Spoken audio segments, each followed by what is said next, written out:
পরিষদের সদস্যগণ চরম বিজ্ঞানী, আল্লাহর প্রকাশিত সমস্ত বিজ্ঞানের অধিকারী হইয়া তাহারা সৃজনী শক্তির অধিকারী হইয়াছেন এবং তাহারাই মানুষ সৃষ্টি করিয়া থাকেন।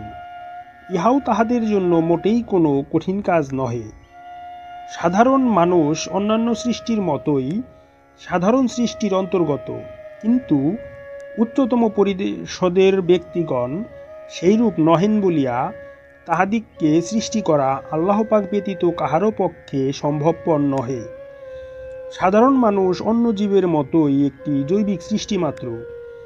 উচ্চতম পরিষদের ব্যক্তিগণ আলোর সন্তান, জৈব ও অজৈব এই উভয় অবস্থার সংমিশ্রণ।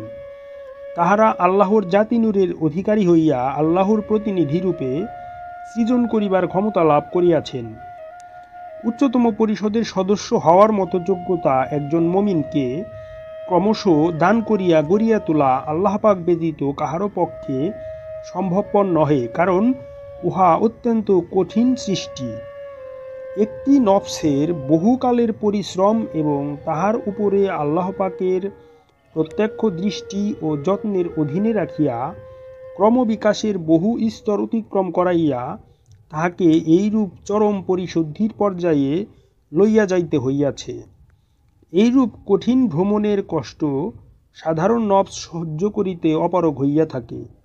সুতরাং সাধারণ মানুষের সঙ্গে এবং তাহাদের স্রষ্টা অসাধারণ চরম ব্যক্তিগণ মোটেই তুলনীয় নহেন।